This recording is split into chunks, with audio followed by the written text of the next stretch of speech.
Head bones పగిలిపోయినాయి, కానీ ముఖానికి పెట్టుకున్న మాస్క్ చెక్కు చెదరకుండా పక్కన పెట్టబడి ఉంది.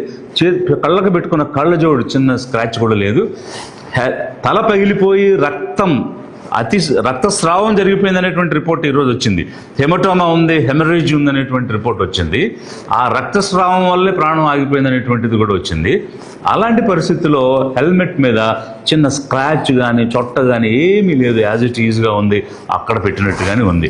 ఇవన్నీ ఒక ఎత్తు అయితే ఇంకా చాలా అనుమానాలు బయటకు వచ్చినాయి ఆ తర్వాత విజువల్స్లో. ఇప్పుడు ప్రవీణ్ గారు పెట్టుకున్నటువంటి స్వెటర్కి, ఆ కోట్కి ఎలాంటి ఎలాస్టిక్ లేదు, కానీ ఆ బుల్లెట్ నడిపిన వ్యక్తి కోట్కి ఎలాస్టిక్ ఉంది. వారు వేసుకున్న బనియన్ కలర్ రెడ్డిష్గా ఉంటే ఈ బండి నడిపిన వ్యక్తి బనియన్ కలర్ వైట్గా ఉంది. సో ఇట్లాంటివి అనేకమైనటువంటి విజువల్స్ తర్వాత కూడా వచ్చాయి. వీటన్నిటికీ కూడా క్లారిటీ లేదు.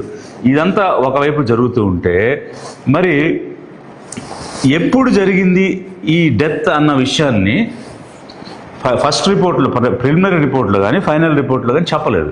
పైగా ప్రిలిమినరీ రిపోర్ట్లో ఏం చెప్పారంటే పోస్ట్ మార్టంకి 1-2 రోజుల ముందు జరిగి ఉండొచ్చు అని చెప్తున్నారు. ఇప్పుడు రిగర్ మార్టిస్ అనేటువంటిది ఒక ప్రాసెస్ ఉంది. ఏమిటనంటే మనిషి చనిపోయిన తర్వాత, అంటే ఎనీ లివింగ్ ఆర్గానిజం చనిపోయిన తర్వాత రిగర్ మార్టిస్ అనే ప్రాసెస్ ఇనిషియేట్ అవుతుంది. అంటే అన్నీ కూడా స్టిఫ్ అయిపోవటం అనేటువంటి జరుగుద్ది.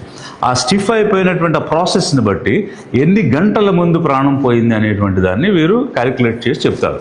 అట్లాంటిది ఏం చెప్పకుండా 1 రోజు కానీ 2 రోజులు కానీ 3 రోజులు కానీ అని ఇంత వేగ్గా డాక్టర్స్ ఏ రకంగా ఈ రిపోర్ట్ ఇస్తారు అనేటువంటిది ఒక బలమైనటువంటి అనుమానానికి దారితీసేటువంటి పరిస్థితి కనిపిస్తూ ఉంది.